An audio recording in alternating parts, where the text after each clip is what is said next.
I've got to get your thoughts on Donald Trump taking a swipe at Malcolm Turnbull. This is a serious international spat. It could have ramifications for Australia's steel exports. Let's go firstly to what triggered this. It was an interview by Malcolm Turnbull into the US on Bloomberg. Have a look at some of that.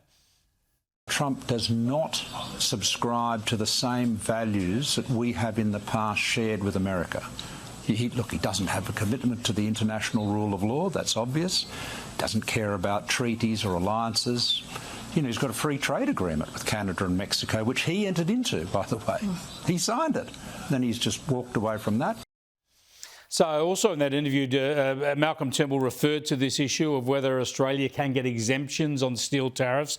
We did when Turnbull was Prime Minister. He says it will be harder now. Well, I'm wondering how much harder again, because in response to that interview, Donald Trump went onto social media. He said Malcolm Turnbull, the former Prime Minister of Australia, has always been leading that wonderful country from behind. He never understood what was going on in China, nor did he have the capacity to do so. I always thought he was weak and ineffective, and obviously Australians agree with me.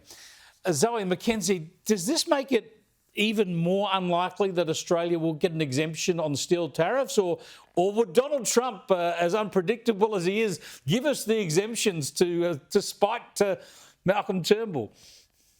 Well, let me tell you, Chris, the only weak and ineffective leadership that my electorate is focused on at the moment is that of the Albanese government.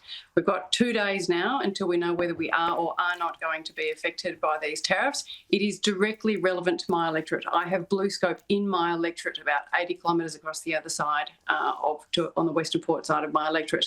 So it is actually really important here. We need to know if we are or are not going to get an exemption. Yes, the coalition government got that exemption last time around, and here we have Don Farrell saying maybe, maybe not, I don't know. Richard Marles has turned up with a big cheque, but still at this point in time, Australia has no certainty where it will stand. And at the same time, may I say, no certainty into the things that really matter to them, which go to cost of living. Be very interesting to see what comes out in the budget. But frankly, most people are worried about 35% increases on eggs and 18% increase on milk, 20% increase. Just quickly, outrageous. Is your former Liberal leader, Malcolm Turnbull, though, helping or hindering Australia's efforts here? To be fair, I'm not watching Bloomberg. I'm focusing on the views of my electorate, Chris, and may I say, they are more worried about Anthony Albanese and his leadership of the Australian economy than anything Malcolm may or may not have said today.